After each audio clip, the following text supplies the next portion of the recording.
సప్తగిరి ప్రేక్షకులకు నమస్కారం. ధర్మ సందేహాలు కార్యక్రమానికి స్వాగతం.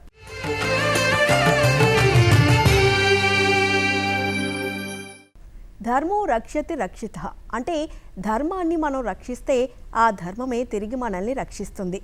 పురాణాలు, వేదాలు, శాస్త్రాలు, ఉపనిషత్తులు మనం నిత్యం పాటించే ధర్మాలనే బోధిస్తూ ఉంటాయి. అలా పాటించడం వలన మన జీవితాన్ని మనం ఎంతో అర్థవంతంగా జీవించగలుగుతాం.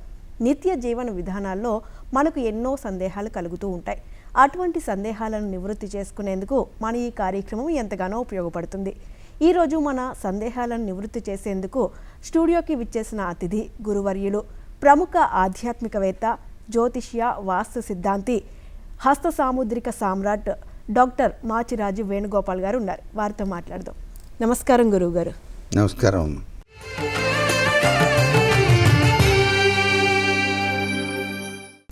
గురువుగారు, మనకు మొదటి సందేహం కృష్ణ గారు గుడివాడ నుంచి అడుగుతున్నారు.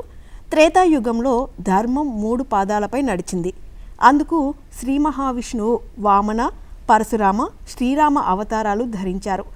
ద్వాపర యుగంలో ధర్మం 2 పాదాలతో నడిచింది. అందుకు శ్రీ మహావిష్ణువు, శ్రీ వేదవ్యాస, శ్రీకృష్ణ అవతారాలు ధరించి ధర్మ సంస్థాపన చేశారు.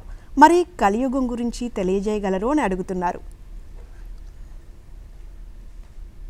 కలియుగంలో చాలా విపత్కరమైనటువంటి పరిస్థితులు ఎదురవుతూనే ఉంటాయి ప్రతి వాళ్ళకి కూడాను.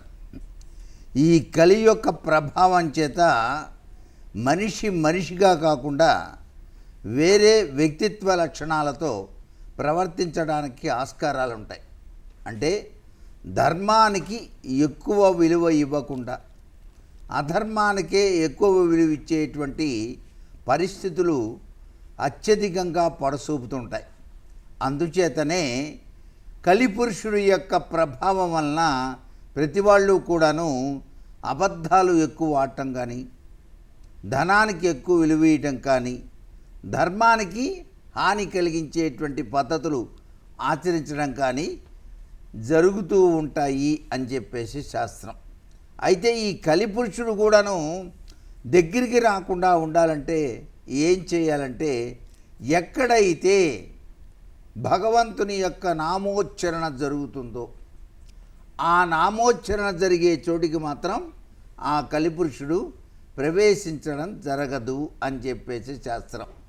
అందుకనే ఈ కలియుగంలో మనం ధర్మాన్ని పరిరక్షించడానికన్నా, అలాగే సత్ప్రవర్తన, సత్సాంగత్యం ఇటువంటి వివిధ విషయాల పట్ల ఆసక్తిని కలిగి ప్రవర్తించడానికి మానవుడు తప్పనిసరిగా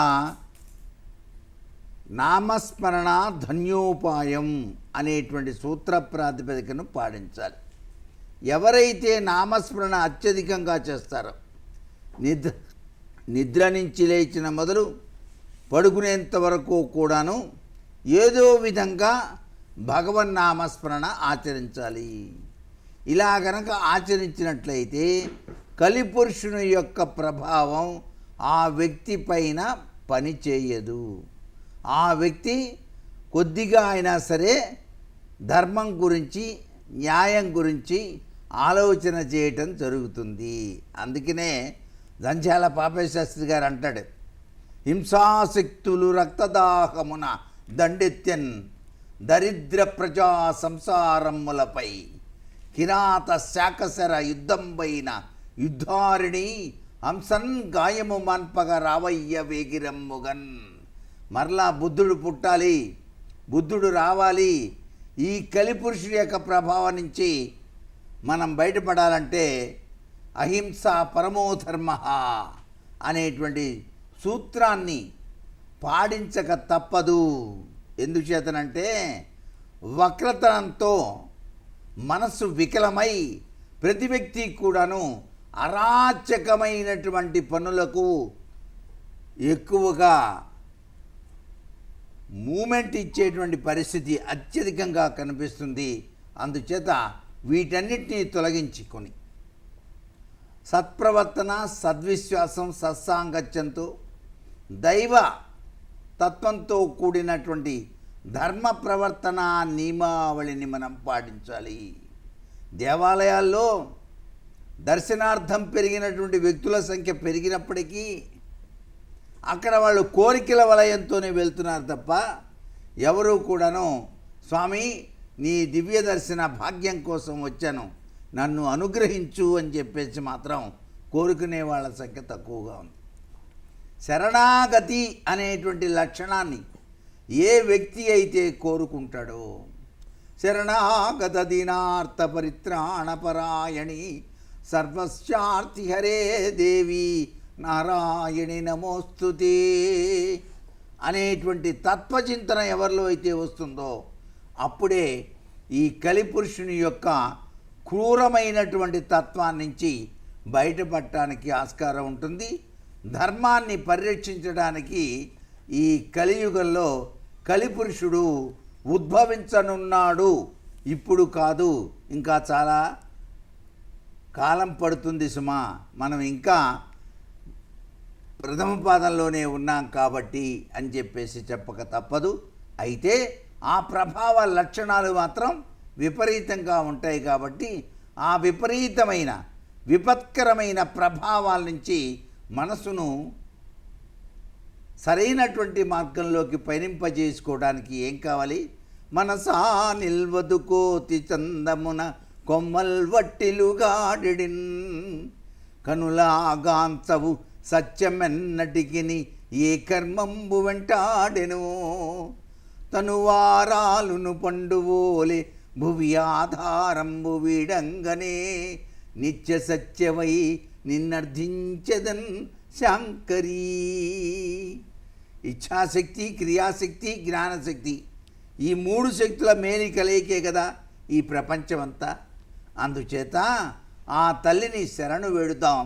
ఈ కలిపురుషుని యొక్క ప్రభావం నుంచి మనం బయటపడటానికి శరణాగతిని కోరుతూ ధర్మో రక్షతి రక్షిత అనే సూత్ర ప్రాతిపదికను భారతీయ సనాతన సంస్కృతి సంప్రదాయాల్ని గౌరవించడానికి మనమంతా కూడా కృషి చేద్దాం. గురువుగారు ఎంతో చక్కగా చాలా వివరంగా తెలియజేశారు గురువుగారు.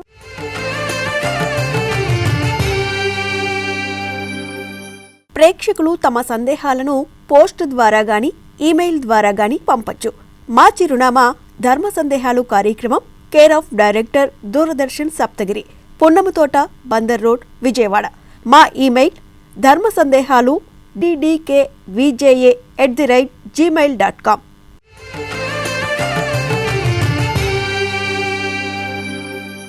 మరొక సందేహం అండి. సతీష్ గారు ఆదిలాబాద్ నుంచి అడుగుతున్నారు. గృహంలో దైవశక్తి ఉండాలంటే ఏమి చేయాలి అని అడుగుతున్నారు. గృహంలో దైవశక్తి అనేటువంటిది వ్యక్తి యొక్క ప్రవర్తనా నియమావళిని బట్టి ఆధారపడి ఉంటుంది. ఒక గృహం దేదీప్యవంతమైనటువంటి ప్రభావంతో విరాజిల్లుతూ ఉంది అంటే ఆ ఇంట్లో సూర్యోదయాత్పూర్వమే ఇంట్లో ఉన్నటువంటి అందరూ నిద్ర నుంచి మేల్కొన్నారన్నమాట. అంతేకాకుండా ఆ వీధి గుమ్మం ముందు చక్కగా అలికి ముగ్గు వేసి లక్ష్మీదేవికి స్వాగతం పలికేటువంటి ఇల్లు తప్పనిసరిగా దేదీప్యవంతమైనటువంటి ఒక విధమైనటువంటి దైవ శక్తి తత్వాన్ని చోటు చేసుకుంటుంది. అందున శ్రావణ మాసం ఇది. శ్రావణ లక్ష్మి స్వాగతం అంటూ ఇంటి ముంగిట రతనాల ముగ్గులతో అలంకరించడంతో పాటుగా గడపకు పసుపు రాసి కుంకం పెట్టి రెండు వైపులా కూడాను 2 పూలు ఉంచి ఆవు పాల చుక్కను అటువైపు ఇటువైపు కనుక ఉంచినట్లయితే ఆ ఇంట్లోకి ఒక దేదీప్యమైనటువంటి శక్తితత్వం వచ్చి తీరుతుంది. ఏ ఇంటి గృహిణి ఉదయం సాయంత్రం కూడాను ఆ ఇంటిలోని దేవతా మందిరం వద్ద దీపారాధన ఆచరించి తీరుతుందో ఆ ఇంట్లో దేదీప్యవంతమైన శక్తి పుంజాలు వస్తాయి. అనిర్వచనీయమైనటువంటి అనుభూతి కలుగుతుంది. చాలామంది ఇంటికి వచ్చినప్పుడు చాలాసేపు కూర్చుందాం అనిపించేటట్టుగా ఉంటుంది. అంతేకాకుండా ఏ ఇంట నిత్యం కూడాను దైవత్వానికి సంబంధించిన చాంటింగ్ ఇంటి హాలులో వినిపిస్తూ ఉంటుందో, ఓం నమో నారాయణాయ, ఓం నమ శివాయ, ఇట్లాంటి చాంటింగ్ కనుక విన్నట్లయితే తప్పనిసరిగా ఆ ఇంట్లో బ్యాడ్ ఈవిల్స్ అనేవి ఉండవు. ఒక విధమైన దేదీప్యవంతమైనటువంటి శక్తి పుంజాలు ఉంటాయి.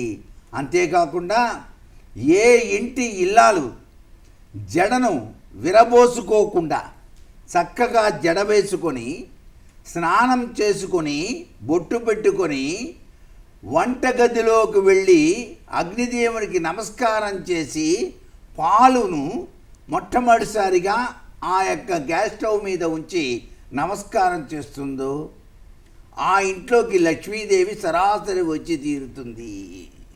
అంతేగాని జుట్టు విరబోసుకొని ఇంటి ఇల్లాలు ఇంటిలో తిరగకూడదు.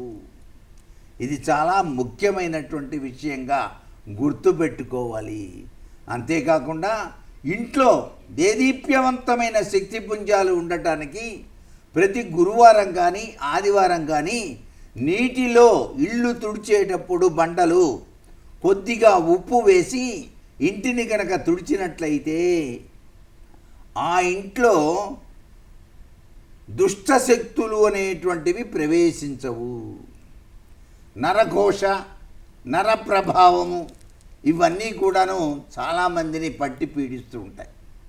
ఇటువంటి ప్రభావాలు రాకుండా ఏం చేయాలి అంటే దైవీ శక్తుల యొక్క ప్రభావం ఉండటానికి గోమతి చక్రాలు అని చెప్పేసి సముద్రంలో మనకు లభ్యపడతాయి.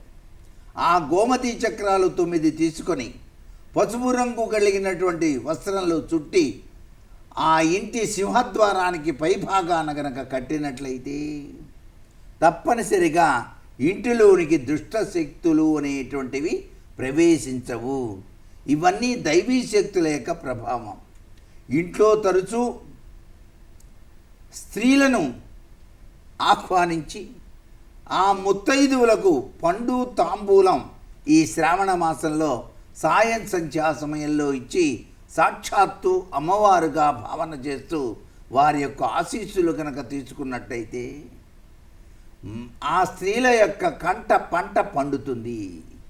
అంటే ఆ ఇంట్లో సస్యశ్యామలవంతమైన వాతావరణం ఉంటుంది.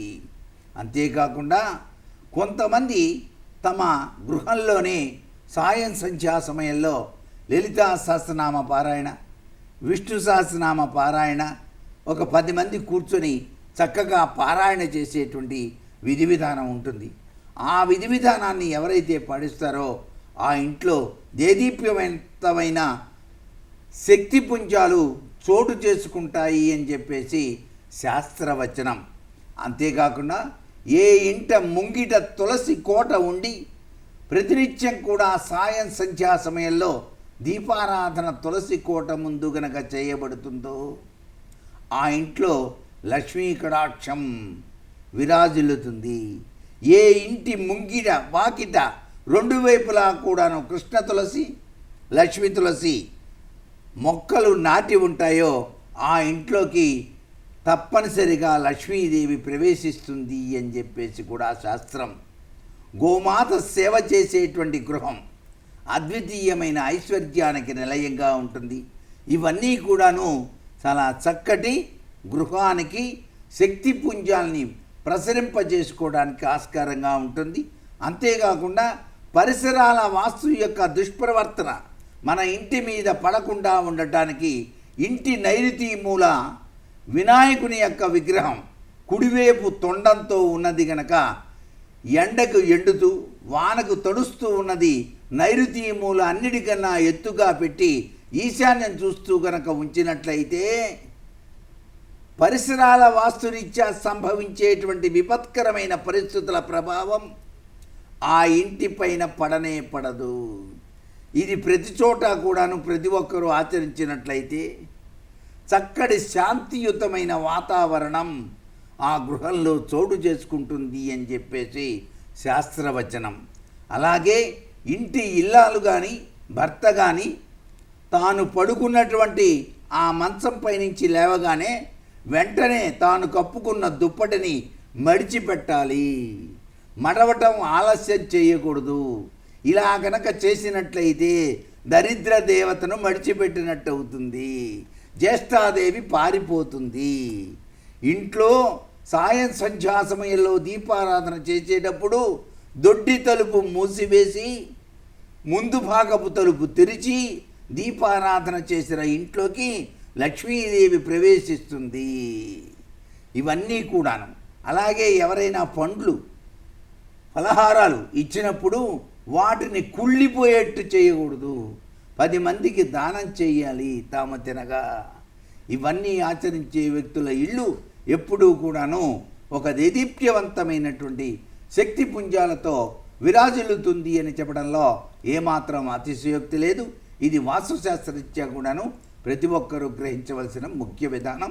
అంతేకాకుండా ఏ ఇంట్లో నమస్తేస్తు భగవన్ విశ్వేశ్వరాయ మహాదేవాయ త్రియంబకాయ త్రిపురాంతకాయ కాలాగ్ని రుద్రాయ నీలకంఠాయ మృత్యుంజయాయ మహేశ్వరాయ హర హర హర హర అంటూ నిత్యాభిషేకాలు పూజా మందిరంలో నిర్వహించబడుతూ ఉంటాయో ఆ ఇంట సర్వేశ్వరుని యొక్క దివ్యవంతమైనటువంటి శక్తి పుంజాలు ఆ ఇల్లంతా కూడాను వ్యాప్తి చెందుతాయి సుమా. ఏ ఇంట ముంగిట రంగురంగుల పూలు అమర్చినటువంటి మొక్కలు ఉంటాయో ఆ మొక్కలను వాళ్ళే పెంచుతూ ఆ పూలను వాళ్ళే కోసి భగవంతునికి సమర్పిస్తారో ఆ ఇంట సస్యశ్యామలవంతమైన ఆరోగ్యప్రదమైన అద్వితీయమైన అనిర్వచనీయమైనటువంటి ప్రభావం విరాజిల్లు తీరుతుంది సుమా. గురువుగారు, గృహంలో దైవశక్తి ఉండాలంటే ఏం చేయాలి అనేటువంటి ఎన్నో విషయాలను చాలా వివరంగా తెలియజేశారు.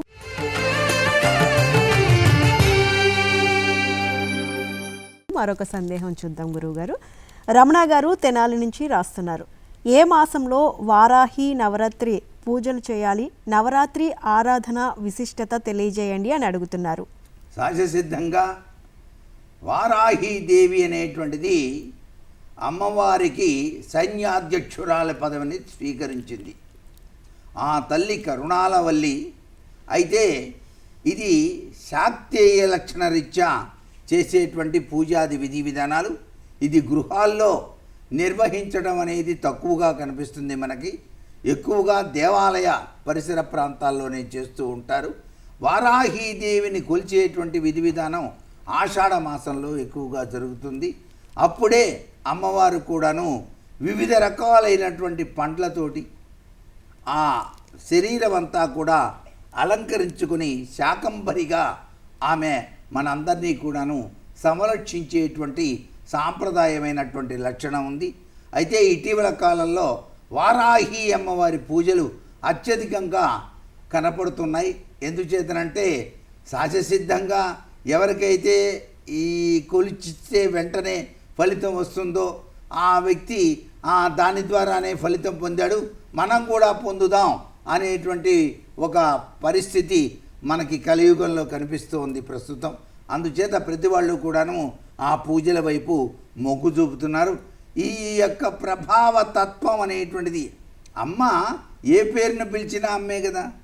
గిరిజా హైమవతి ఉమా గిరిసుత క్లింకారిణి ఎద్రిజ పరమా పావని పార్వతి త్రినైనా పన్నా పరా శైలజ, ఏ పేరున పిలిచిన పలుకుమా మా బోంట్లతో శాంకరి అన్నారు. అన్నిటికీ ఆది పరాశక్తి యొక్క ప్రభావమే మనకు కనిపిస్తుంది.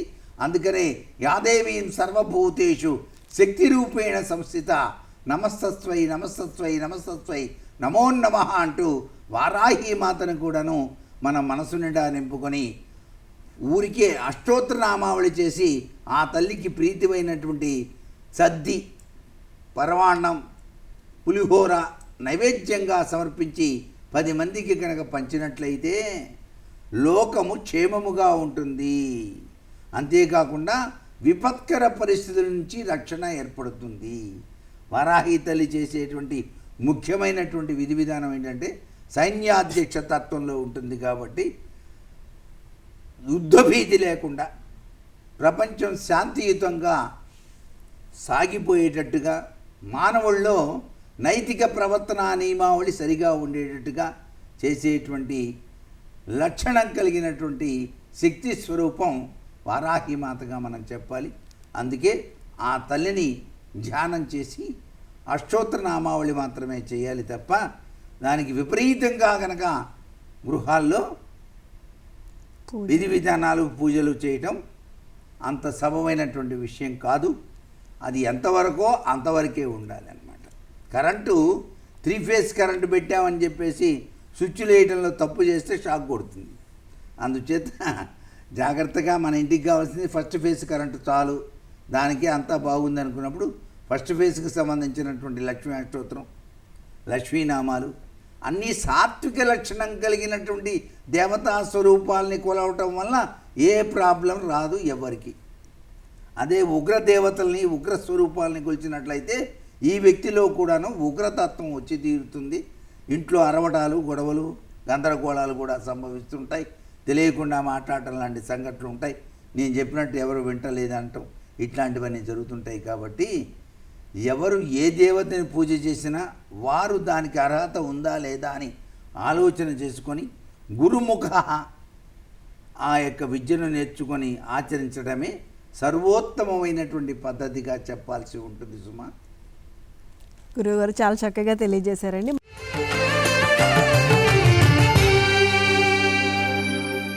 మరొక సందేహం చూద్దాం. సత్యనారాయణమూర్తి గారు కాకినాడ నుంచి రాస్తున్నారు. పూజలు చేసేటప్పుడు ఉత్తరీయం తప్పనిసరిగా ధరించాలా? ఇంట్లో పూజా మందిరం ఏ దిశగా ఉండి పూజలు చేయాలి అని అడుగుతున్నారు. సహజసిద్ధంగా ఇంట్లో పూజా మందిరానికి ప్రత్యేకమైనటువంటి గది ఏర్పాటు చేసుకోవటం ఉత్తమోత్తమైన పద్ధతి. సహజసిద్ధంగా ఆ స్వామివారి యొక్క దివ్యవంతమైన కరుణారస దృష్టి వల్లనే కదా మనం ఇంత గొప్ప ఇల్లు కట్టుకున్నాం. కోట్లాది రూపాయలు ఖర్చు పెట్టి ఇల్లు కట్టుకొని దేవుడి దగ్గరికి వచ్చేప్పుడు పొదుపెందుకు? ఆయనకంటూ ఓ ప్రత్యేకమైన గదిని ఏర్పాటు చేసుకొని చక్కగా ఆ గదిలో కూర్చొని నిష్టగా త్రికరణ శుద్ధితో కనుక పూజలు కనుక నిర్వహించినట్లయితే మనసు ప్రశాంతంగా ఉంటుంది కదా. అంతేగాని ఆహా చోటు చాలేదండి అని చెప్పేసి ఆ వంటగదిలోనే ఇరుక్కుపోయినట్టుగా చిన్న గూడు కట్టి ఆ గూడులోనే 4-5 విగ్రహాలు పెట్టి అయ్యా పూజ కుదరట్లేదు నాకంటే ఫలితం సున్నా. అందుచేత ఎవరైనా సరే ఇల్లు కట్టుకున్నప్పుడు పూజాగృహము అనేటువంటిది ప్రత్యేకంగా ఏర్పాటు చేసుకోవడం శతవిధాలా కూడాను చాలా మంచిదిగా మనకు శాస్త్రాలు చెబుతున్నాయి. పూజా మందిరంలో పూజ చేసేటువంటి విధి విధానాన్ని నేర్చుకోవాలి. అంతేకాకుండా పూజ చేసేటప్పుడు త్రికరణ శుద్ధి కలిగి ఉండటానికి, మనసు ప్రశాంతంగా ఉండటానికి కూడాను కొన్ని సూత్ర నియమావళులు పాటించాల్సి ఉంటుంది. ఆ పూజా మందిరంలో మనం ఆసనం ఒకటి తప్పనిసరిగా వినియోగిస్తాం. దర్భాసనం అనేటువంటిది పురుషులు మాత్రమే వినియోగించాలి తప్ప స్త్రీలు మాత్రం వాడకూడదు. ఇది అందరికీ తెలియదు, బాగా గుర్తుపెట్టుకోండి. దర్భాసనం మాత్రం పురుషులు మాత్రమే వినియోగించాలి, స్త్రీలు వినియోగించరాదు అనేటువంటి విషయం గుర్తుపెట్టుకోవాలి. దర్భాసనం మీద కూర్చొని గనక దీపారాధన చేసి మంత్రోచ్చరణ చేస్తూ గురువుగారు ప్రసాదించిన మంత్రాన్ని అతినిష్టగా కనుక ధ్యానం చేసినట్లయితే ఆ ఇంట్లో పూజ చాలా చక్కగా జరిగినట్టు లెక్క. పూజ చేసేటువంటి విధి విధానంలో తూర్పు వైపు తిరిగి కూర్చొని పూజ చేస్తే మన మానసిక కోరికలన్నీ నెరవేరుతాయి. అంటే సూర్యుడు ఉదయించేటువంటి వైపు కూర్చోవాలి. అంటే పూజా మందిరం పడమర వైపు తిరిగి ఉండాలన్నమాట. దేవతా స్వరూపాలన్నీ కూడా పడమర వైపు చూస్తూ ఉంటాయి. అలా కాకుండా ఉత్తర గోడ వైపు పూజా మందిరం పెట్టి పూజ చేసేటువంటి దేవతా స్వరూపాలని దక్షిణం వైపు కనుక చూస్తూ మనం ఉత్తరం వైపు కనుక తిరిగి కూర్చుంటే అది మోక్ష సాధనకు మార్గహేతు అవుతుంది. అయ్యా అదేంటంటే అట్లా అంటారు, అది ఉత్తర స్థానం కదండి, మేము ఉత్తరం వైపు తిరిగి కూర్చున్నాం, కుబేర స్థానం కదా, బాగా డబ్బులు వస్తాయి అనుకుంటున్నామే అంటారు. అది తప్పన్నమాట. ఉత్తర స్థానంలో కూర్చోవటం మంచిదే, కానీ తూర్పు వైపు తిరిగే మనం నమస్కారం చేయాలి. తూర్పు వైపు తిరిగే సూర్య భగవానికి అర్ఘ్యప్రదానం చేస్తాం. తూర్పు వైపు తిరిగి మనం దేవతారాధన చేయటం ఉత్తమోత్తమైన పరిస్థితి. ఇక పడమర వైపు దేవుణ్ణి పెట్టి తూర్పు వైపు చూస్తున్నట్టుగా ఆ మందిరం ఉంచి మనం పడమర వైపు తిరిగి పూజ చేయటం కేవలం ఒక్క లక్ష్మీ నరసింహస్వామి విషయంలోనే చేస్తాం. కారణం ఏంటంటే సాయం సంధ్యా సమయంలో ఇందుగలడందులేడను సందేహములతోన చందంగా ఆయన స్తంభంలో నుంచి ఉద్భవించి సాయం సంధ్యా సమయంలో ఆ యొక్క నరసింహస్వామి అవతారంలో హిరణ్యకశిపుని సంహరించినటువంటి తరుణరీత్యా పడమర వైపు లక్ష్మీ నరసింహస్వామి వారి ఫోటోను గనక ఉంచి మనం గనక నమస్కారం చేస్తే విదేశీయాన యోగం కోసం ప్రయత్నం చేసే వాళ్ళకి ఒక చిట్కా ఉంది.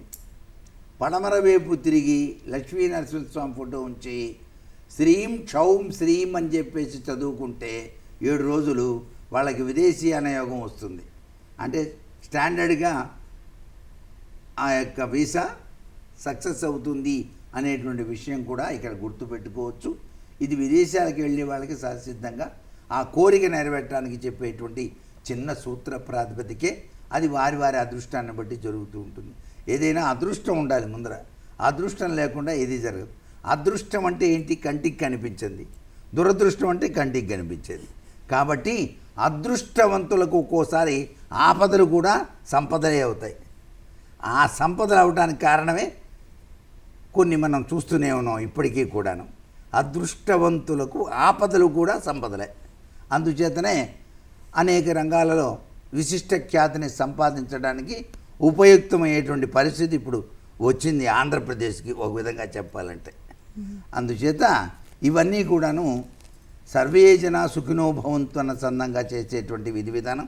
ఇంట్లో పూజా మందిరం ఉండవలసింది మాత్రం పడమర వైపు దేవుణ్ణి చూస్తూ ఉండాలి. పడమర వైపు దేవుడు పూజా మందిరం చూస్తూ ఉండాలి. మనం కూర్చొని చేసే పూజ తూర్పు వైపు తిరిగే పూజ చేయాలి. దీపారాధన కూడా అలాగే ఆచరిస్తామన్నమాట. ఆ దీపారాధన అప్పుడు కూడా 5 ఒత్తులు వేసి దీపారాధన చేయటం సర్వవిధ శ్రేయోదాయకం. ఎందుకంటే అగ్ని, వాయువు, భూమి, నీరు, ఆకాశం ఈ 5 పంచభౌతికాత్మకం. అందుచేత పంచతత్వాల రీత్యా ఆ విధమైన దీపారాధన చేయటంతో మన జీవితం సుసంపన్నమై భగవంతునికి తొందరగా విన్నవించుకోవడానికి వీలవుతుంది అని చెప్పేటువంటి పద్ధతులు ఉన్నాయి. ఇవన్నీ కూడా వాస్తురీత్యాను భారతీయ సనాతన సంస్కృతి రీత్యా కూడాను ప్రతి ఒక్కరూ కూడా పాటించవలసిన నియమాలు అన్నమాట. గురుగారు చాలా చక్కగా తెలియజేశారు గురువుగారు.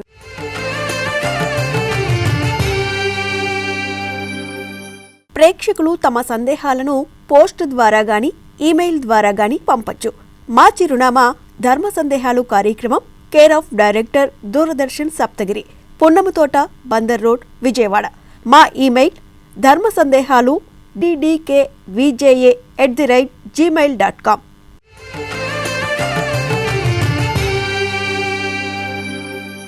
మరొక సందేహం హర్షశ్రీ గారు నెల్లూరు నుంచి రాస్తున్నారు. చాలామంది బహిష్టులు నియమాలు పాటించడం లేదు, వాటి వల్ల కలిగే నష్టాలు తెలియజేయగలరు అని అడుగుతున్నారు. కలియుగ ప్రభావం ఇది. ఆడవాళ్ళకి మనస్సు హాయిగా ఉండి సెలవు తీసుకోవడానికి భగవంతుడు 3 రోజుల పాటు ఏర్పాటు చేశాడు నెలకి.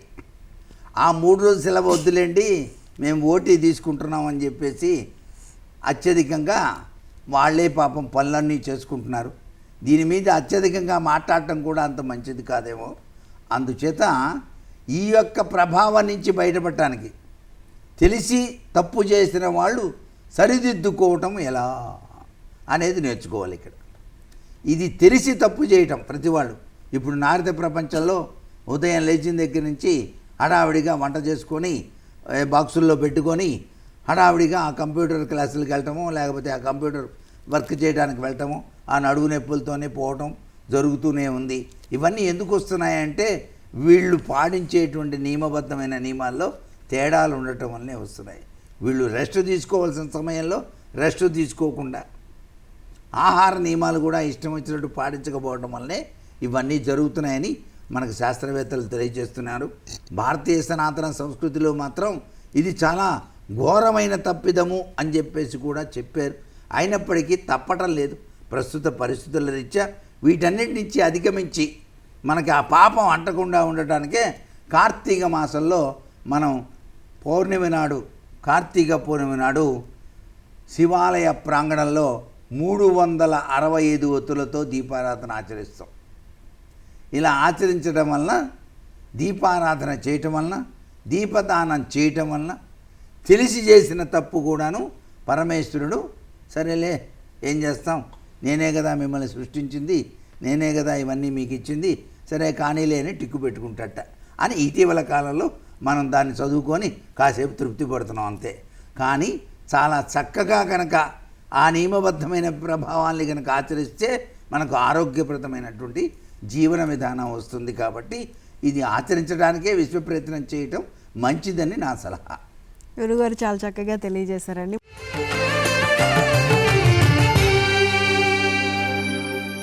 మరొక సందేహం చూద్దాం.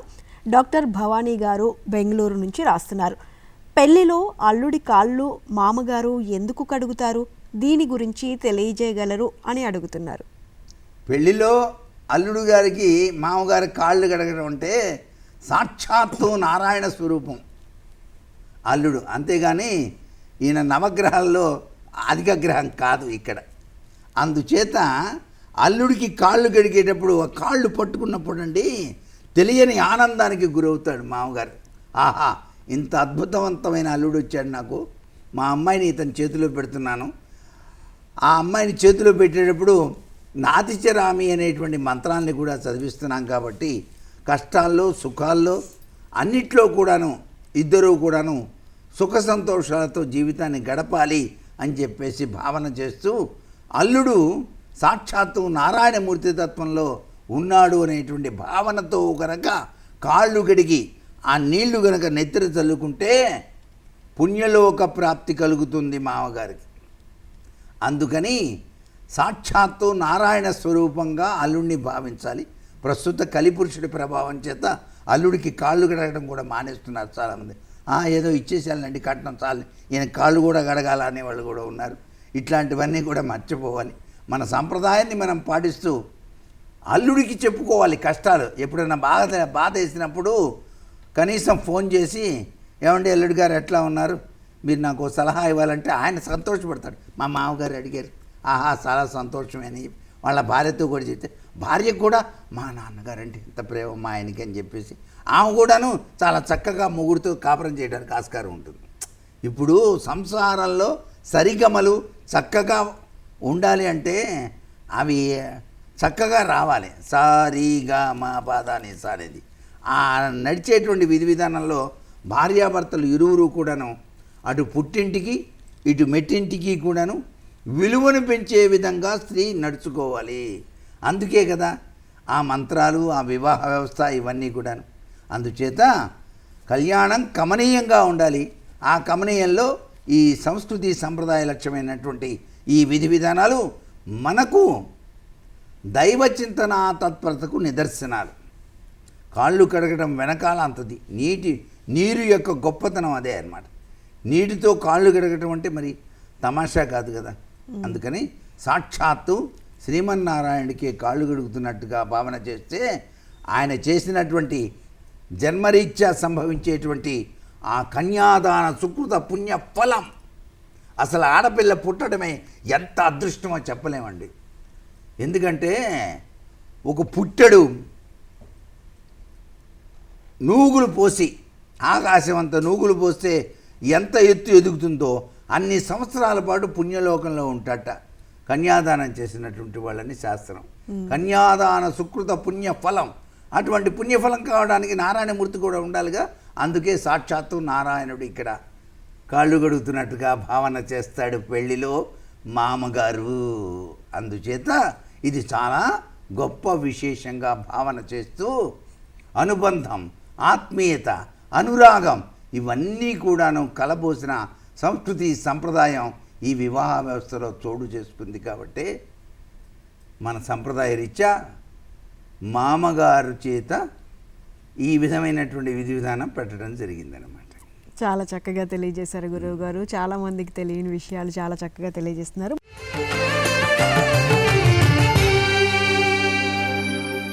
మరొక సందేహం చూద్దామండి. రేవతి గారు బంటుమిల్ నుంచి అడుగుతున్నారు. వస్త్రదానం చేసేటప్పుడు 2 వస్త్రాలు ఇవ్వాలి అంటారు, ఎందుకు, కారణం తెలియజేయగలరు అని అడుగుతున్నారు. ఇప్పుడు కూడా ఏకం దివి అని చెప్పేసి సూత్ర ప్రాతిపదిక ఉంది. దాని రీత్యా ఒక వస్త్రాన్ని ఇచ్చినప్పుడు పై భాగంలో మనం పంచ కట్టుకున్న తర్వాత పైన ఆచ్ఛాదన ఉండాలి కదా. ఆచ్ఛాదనతోనే కూర్చొని పూజ చేస్తే సత్ఫలితం వస్తుంది. అంతేగాని ఈ వక్షస్థలం కనిపించకూడదు. మగవాడి వక్షస్థలం కూడాను ఇతరులకి కనిపించకుండా ఉండటానికి ఆచ్ఛాదనకి ఒక వస్త్రం ఇవ్వాలి, కట్టుకోవడానికి ఒక వస్త్రం ఇవ్వాలి. అందుచేత 2 వస్త్రాలు ఇవ్వటం వెనకాల దాగిన పరమార్థం ఇదన్నమాట. అంతకన్నా ఏం లేదు.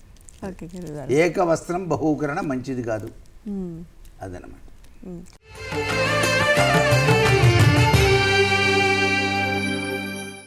గురుగారు, మరొక సందేహం చూద్దామండి. రఘునాథ్ గారు ఒంగోలు నుంచి అడుగుతున్నారు. ఊర్జిత అనే విష్ణు నామానికి ఉన్న అర్థం, విశిష్టత తెలపగలరు అని అడుగుతున్నారు. ఊర్జిత అనేటువంటి పదం శక్తివంతమైనది అని, బలవంతుడు అని అర్థాన్ని నిర్దేశిస్తుంది. అంతర్యామి బలతత్వంతో ఉన్నటువంటి వాడు. విష్ణు సహస్రనామంలో ఈ యొక్క నామం వస్తుంది, ఊర్జిత అని చెప్పేసి. అందుకనే బలాన్ని ఇచ్చిన, బలహీనతత్వాన్ని ఇచ్చిన అంతా పరమాత్మే. ఇక్కడ ప్రహ్లాదుడు అని చెప్పేసి ఉన్నాడు కదా, హిరణ్యకశిపుడు వచ్చి, నేను ఎంత చెప్పినా మాట వినవేంట్రా, ఆ హరినామం మానేనాయన, చక్కగా నా నామం చదువుకో, నా పద్యాలన్నీ చదువు, నీకు నేర్పుతున్నారు కదా అని చెప్పినా మానలేదు. అట్లాగా అని చెప్పేసి హింసించాడు తనకున్న శక్తితత్వంతో. హింసించినప్పటికీ కూడాను ఏం కాలే. ఏ బలం చూసుకొని నువ్వు, ఎవరి బలం చూసుకొని నువ్వు ఇట్లా ఉన్నావురా అన్నప్పుడు, నీకు కానీ నాకు కానీ అందరికీ బలాన్ని ఇచ్చేవాడు ఆయనే, అంతర్యామి. అందుచేత ఆయన్ని ఊర్జిత అని చెప్పేసి నామంతో పిలవడం జరిగింది అని చెప్పేసి తండ్రికి ప్రబోధన చేస్తాడు ప్రహ్లాదుడు. బలము అనేటువంటి తత్వం ఒక్క ఆ పరమాత్మకే చెందుతుంది. బలహీనుని చేయాలన్నా, బలవంతుని చేయాలన్నా ఆయనకే చెల్లు. ఆ మనిషికి బలాన్ని ఇచ్చేది కూడాను ఆ స్వామివారే. అందుకనే ప్రతినిత్యం కూడా విష్ణు సహస్రనామం వినే వాళ్ళకి ఆయుష్ పెరుగుతుంది. చూడండి, కావాలంటే 100 సంవత్సరాలు తక్కువ బతకరు, 100 ఏళ్ళు బతుకుతారు. ఎందుకంటే విష్ణు సహస్రనామం పారాయణం చేసేవాళ్ళు నేను చాలామందిని చూసా. అందరూ కూడాను ఆయుష్ బాగా పెరిగింది. అక్కడ ఏంటి, ఆ పదాల్లో అన్నీ బలానికి సంబంధించినవే ఉన్నాయి. ఒక స్పిరిచువల్ శక్తితత్వం వస్తుందన్నమాట. అంతేకాకుండా బలోపేతమైంది అని చెప్పి, విశ్వం విష్ణురవ షట్కారో భూత భవ్య భవత్ ప్రభువు, ఇలా చదివేటప్పుడే తెలియకుండా ఆనందం వస్తుంది. అందుచేత నారాయణుడే అన్నిటినీ మించినటువంటి బలవంతుడు, శక్తి స్వరూపుడు. ఈ సృష్టి మొత్తం కూడాను శక్తిమయం జగత్. దానికి ఈ యొక్క నారాయణ తత్వానికి నిదర్శనమైనటువంటి ఊర్జిత అనే పదం చాలా గొప్పది. అందుకని కాస్త జ్వరాలు వచ్చినా, కాస్త ఒంట్లో బాగలేకపోయినా ఊర్జిత అని చెప్పేసి మనస్ఫూర్తిగా ఎవరైతే ఇంట్లో తలుచుకుంటారో వెంటనే జ్వరం తగ్గిపోతుంది, వెంటనే బలం వస్తుంది. అన్నం పెట్టరా, బలంగానే ఉందిలే అంటాడనమాట. కావాలంటే చేసి చూడండి, మీకే తెలుస్తుంది. దాని మీద నమ్మకం ఉండాలి. ఊర్జిత అనేటువంటిది గొప్ప మంత్రం. ఆ మంత్రం బలానికి సంబంధించింది. ఎక్కడైనా విజయసిద్ధి కోసం, మీరు ఏదైనా ఇంటర్వ్యూస్ కోసం లేక పరీక్షలు రాయడానికి వెళ్ళేటప్పుడు కూడా ఊర్జిత అని చెప్పేసి మనసులో అనుకొని బయలుదేరితే తప్పనిసరిగా బలోపేతమైన తత్వచింతన ఆ భగవంతుడు మనకు కలిగించి మనసుకు స్థైర్యాన్ని, శరీరానికి ఆరోగ్యాన్ని, మన జీవితానికి కూడా బలోపేతాన్ని కలిగింపజేస్తాడు సుమా అంటోంది శాస్త్రం. ఇంత గొప్ప అక్షర సముదాయమే ఈ ఊర్జిత పదంలో దాగిన పరమార్థం. చాలా చక్కగా తెలియజేశారు గురువుగారు.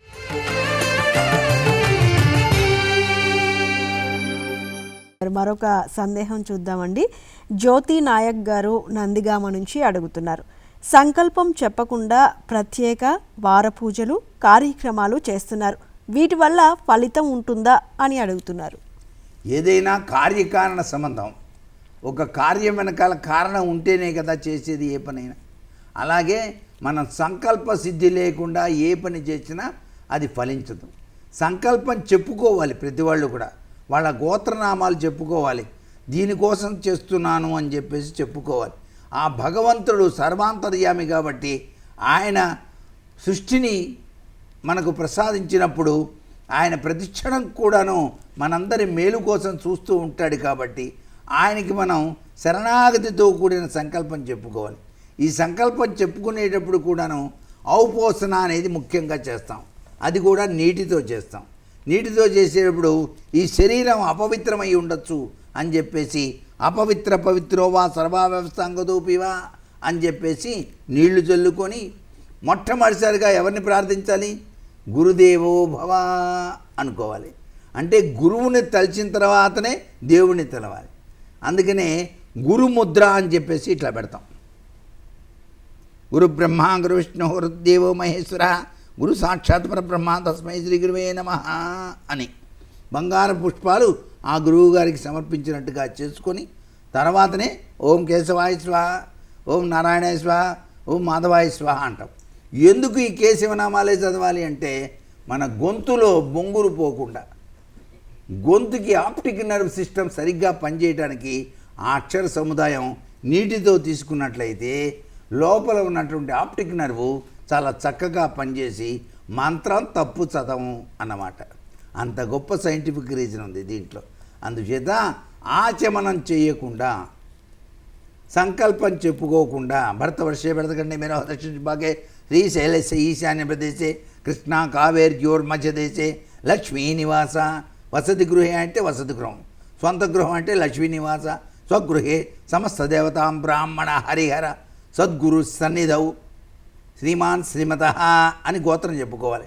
శాండిల్స్ గోత్రోద్భవశ వేణుగోపాలనామదేశ ధర్మపత్ని, పెళ్ళైతే ధర్మపత్ని, ధర్మపత్ని సమేత సకుటుంబస్య క్షేమ స్థైర్య ధైర్య విద్య విజయ ఆయు ఆరోగ్య అష్టైశ్వర్యాభివృద్ధ్యం సర్వాభీష్ట సిద్ధ్యం అంటూ ఏ దేవత పూజ చేస్తున్నామో ఆ దేవత పేరు చదువుకొని మనం ప్రారంభించాలి.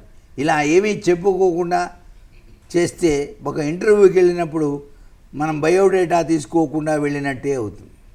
బయోడేటా ఏదే అంటే ఎందుకు సార్ అక్కర్లేదు అనుకున్నానంటే సరే లేదు ఉద్యోగం పోమంటారు. అట్లాగే మన కోరిక ఏదైనా నెరవేరాలి అంటే తప్పనిసరిగా సంకల్పం చెప్పుకొని సంకల్ప సిద్ధిరస్తు అన్నాడు. అందుచేత సంకల్పం అనేది తప్పనిసరిగా వాడుకోవాల్సిందే ప్రతి ఒక్కరూ.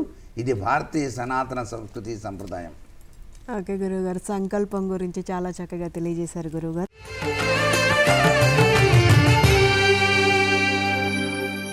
మరొక సందేహం అండి, సత్యం గారు విశాఖపట్నం నుంచి అడుగుతున్నారు.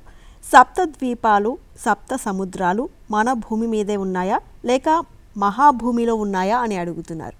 సప్తద్వీపాలు ఇవన్నీ కూడాను మన భూమి మీద కనిపించవు. కొన్ని మాత్రమే మన భూమి మీద కనిపిస్తాయి. ఎందుచేతనంటే బ్రహ్మ విష్ణు మహేశ్వరులు ఈ ముగ్గురు కూడాను ఏమిటి, మనం ఎక్కడి నుంచి వచ్చాం అని చెప్పేసి తెలుసుకోవాలని తాపత్రయపడ్డారు. వీళ్ళు ముగ్గురు కూడాను అతీంద్రియమైనటువంటి ఒక తత్వచింతనతో మరొక లోకానికి బయలుదేరి వెళ్ళారు. ఆ లోకమే మణిద్వీపం. ఆ మణిద్వీపం దగ్గరికి వెళ్ళినప్పుడు అక్కడ అంతా ఆడవాళ్ళ రాజ్యమే. అందుచేత శివుడు కాస్త శివాణి అయిపోయాడు, విష్ణుమూర్తి కాస్త వైష్ణవి అయ్యాడు, బ్రహ్మ కాస్త బ్రహ్మణి అయ్యాడు. ఈ ముగ్గురు లోపలికి వెళ్ళి చూశారు. ఇలాంటి విష్ణువులు, ఇలాంటి బ్రహ్మలు, ఇలాంటి శివుళ్ళు కొన్ని వేల మంది ఉన్నారు అక్కడ. అంటే వీళ్ళొక్కళ్ళే కాదనమాట గొప్పవాళ్ళు. అనేక లోకాలు ఉన్నాయి, అనేక లోకాలని వాళ్ళంతా కూడా పరిపాలిస్తున్నారు. అట్లాగే సప్తద్వీపాలు ఉన్నాయి. అఖండమైనటువంటి దేదీప్యవంతమైనటువంటి కాంతిపుంజంతో ఆ చక్కని తల్లి రాజరాజేశ్వరీదేవి మణిద్వీపంలో కూర్చొని ఉంది. అటువంటి తల్లిని చూడగానే వీళ్ళకి అసలు ఏం చేయాలో అర్థం కాక నమస్కారం చేస్తే ఆమె యొక్క బొటని వేలులో వీళ్ళు చేయవలసిన డ్యూటీస్ అన్నీ ఉన్నాయి. బొటన వేలు అద్దంలాగా కనిపించిందిట. మీరంతా వచ్చారా, సరే బాగానే ఉందిలేవా, ఎక్కడి నుంచి వస్తున్నారు, చిన్న ప్లేసే కదా మీరు పరిపాలిస్తుంది, సరే జాగ్రత్తగా చేయండి అని ఆమె ఇట్లా అందిట. ఆ బొటన వేల్లో వీళ్ళ డ్యూటీస్ అని ఉండేప్పటికీ అమ్మ నమస్కారం, మేము నిమిత్త మాత్రం అని చెప్పేసి రింకారాసన గర్భితానలసికాం సౌక్లీం కళాభిప్రతీం సవర్ణాంబరధారిణీం వరసుధాం ధౌతాం నేత్రోజ్వలాం వందే పుస్తకపాశమంకుశధరాం సద్భూషితాముజ్వలాం స్వాం గౌరీం త్రిపురాం పరాత్పరకలాం శ్రీచక్ర సంచారిణి అంటూ ఆ చక్కని తల్లికి నమస్కారం చేసి బయలుదేరి, అరే మనమంతా నిమిత్త మాత్రం, మనందరినీ పరిపాలిస్తుంది ఆ చక్కని తల్లి రాజరాజేశ్వరి అన్నారు. అందుచేత మనకు కనిపించే సముద్రాలు, నదులు ఇవే కాదు, అనేక చోట్ల ఈ భూమిలో మనకి తెలియకుండానే అనేక లోకాల్లో అనేక రకాలైనటువంటి ఇది ఉన్నాయి. సృష్టి స్థితి లయకారక తత్వం అంతా ఆ జగన్మాతదే. ఆమె అనుగ్రహం ఉంటేనే మనం సాధిస్తాం ఏదైనా, లేకపోతే ఏమి సాధించలేం.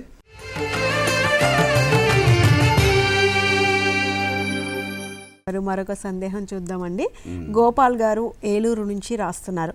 ఒక బ్రహ్మాండంలో 14 లోకాలు ఉంటాయి కదా, మరి ఇన్ని వేల లక్షల గెలాక్సీలు, పాలపుంతలు, నక్షత్రాలు, గ్రహాలు ఉన్న ఆ లోకాన్ని ఏమంటారు? అవి కూడా మన బ్రహ్మాండంలోనే ఉన్నాయా, లేక అవి మరొక బ్రహ్మాండంలో ఉన్నాయా?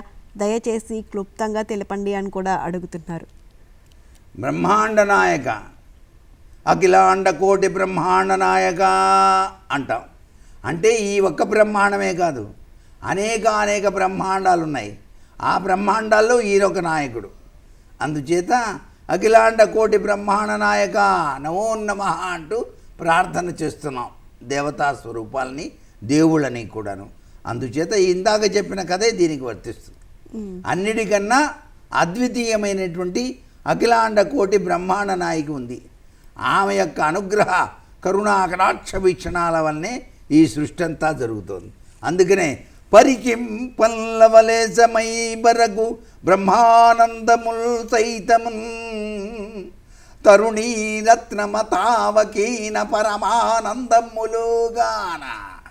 నీ చరణాంభోజములంటి పల్మరు నమస్కారంబుగా వింతునే పరమానంద సుధాబ్ది దేశవ మదంబా శ్రీరాజరాజేశ్వరి అని ప్రార్థన చేయాలి.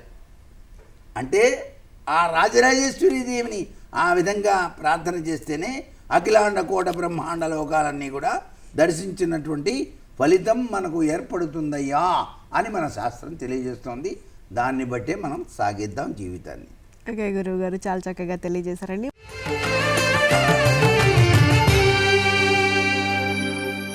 మరొక సందేహం రాజనాల భాను గారు చల్లపల్లి నుంచి రాస్తున్నారు.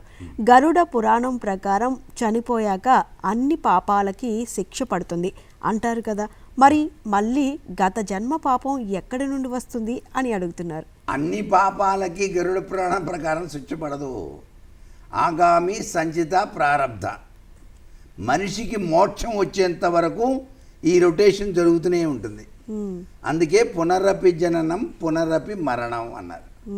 ఈ జన్మలో పాపం చేస్తే గరుడ పురాణం ప్రకారంగా ఆ పాపానికి సంబంధించిన చర్యలన్నీ ఉన్నప్పటికీ ఆ గత జన్మలో చేసిన పుణ్యఫలం వల్ల వీడు అదృష్టవంతుడయ్యాడు. ఈ అదృష్టవంతుడు లేని పదవీ యోగాలు పట్టినాయి.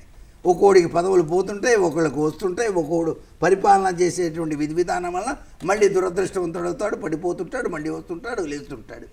ఇలా జరుగుతూనే ఉంటాయి. ఇదంతా కాలచక్ర భ్రమణంలో జరిగేటువంటి కాలాతీత జగత్తు యొక్క లక్షణం అన్నమాట. అందుచేతనే ఆగామి సంచిత ప్రారబ్ధ కర్మలు అన్నారు. ఈ కర్మలు అనేవి ఎప్పుడూ కూడా పోవు. కర్మలు ఎప్పుడూ ఉంటూనే ఉంటాయి. ఎప్పుడు పోతాయి ఈ కర్మలన్నీ? పోయి ఇవన్నీ కూడా మళ్ళీ మనం అనుభవించాల్సిందేనా? గరుడ పురాణం ప్రకారం చేసేసాం కదండి అంటే కుదరదు. ఎందుచేతనంటే మళ్ళీ పుట్టుట, మళ్ళీ చచ్చుట, మళ్ళీ పెరుగుట, మళ్ళీ పుట్టుట.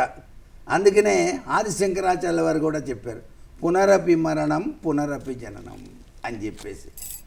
భజగోవిందం భజగోవిందం అని. ఎప్పుడు పోతాయి ఇవన్నీ కూడా? ఈ పాపాలు అంటవు మనిషికి. ఇంకా దేవుళ్ళు ఐక్యమైపోయినప్పుడే పోతాయి. దేవుళ్ళు ఐక్యమైపోవాలంటే వీడు ఎట్లా ఉండాలి? కామ క్రోధ లోభ మోహ మదమాత్సర్యాల్ని అణిచివేసి ప్రతినిత్యం కూడాను దైవతత్వంతో కూడినటువంటి ధ్యానతత్పర జీవితాన్ని గడిపినట్టయితే అహంకారాన్ని తొలగించుకొని అద్వితీయమైనటువంటి అనిర్వచనీయమైనటువంటి భక్తి భావనా స్ఫూర్తితో ఆశలు నిండిన హృదయం నాది, ఆశలు తీర్చే భారం నీదే, మదినీ స్మరణం మరువను దేవ, నను కరుణింపు మహానుభవ నాకు మోక్షాన్ని ప్రసాదించు అన్నప్పుడే, ఆ మోక్ష సాధనకు ప్రయత్నం చేసినప్పుడే మరలా జన్మ ఉండదు. ఆ జన్మ ఉన్నప్పుడు ఈ శిక్షలు ఉండవు. మోక్షప్రదమైనది సర్వాంతర్యామిలో లీనమైపోయేటువంటి స్థితిని పొందినప్పుడే ఈ మానవుడికి ఆ యొక్క ప్రభావం ఉండదు. అది పొందనంత కాలం కూడా జన్మ ఎత్తుతూనే ఉంటాడు, వస్తున్నాయి. సాక్షాత్తు బుద్ధుడు అంతటి వాడే 550 జన్మలు ఎత్తాడు. బుద్ధ జాతక కథల్లో ఉన్నది.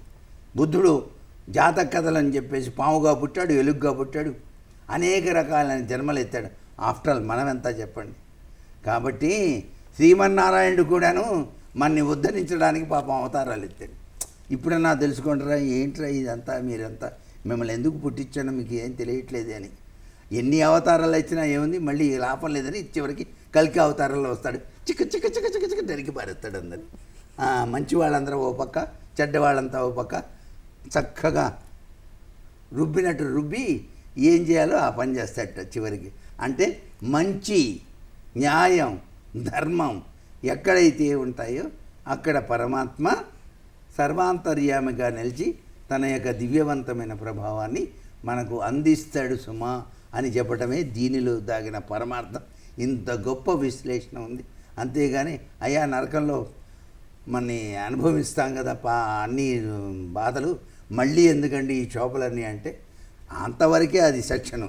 ఆ సెక్షన్ అయిపోయిన తర్వాత మళ్ళీ ఇప్పుడు కోర్టు కేసులు ఉంటాయి. కోర్టులో గెలవగానే వీడు ఏం చేస్తాడు, మళ్ళీ సుప్రీంకోర్టుకి వెళ్ళడం, ఏవైనా సరే నేను గెలవాలని. అలాంటిది ఇది కూడా అనమాట. కాబట్టి ఇవన్నీ సహజ సిద్ధంగా జరుగుతూనే ఉంటాయి, వీటిని మనం అనుభవిస్తూనే ఉంటాం.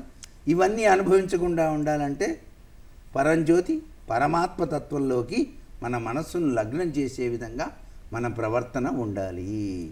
సరే గురువు గారు, ఈరోజు మన ఈ కార్యక్రమానికి ఎంతోమంది ప్రేక్షకులు ఎన్నో సందేహాలను అడిగారు. ఆ సందేహాలన్నింటినీ కూడా చాలా చక్కగా నివృత్తి చేశారు. ధన్యవాదాలండి. సర్వే జనా సుఖినో భవంతు.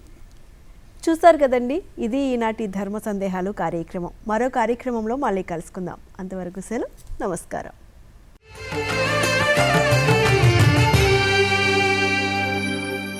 ప్రేక్షకులు తమ సందేహాలను పోస్ట్ ద్వారా గాని, ఈమెయిల్ ద్వారా గాని పంపచ్చు.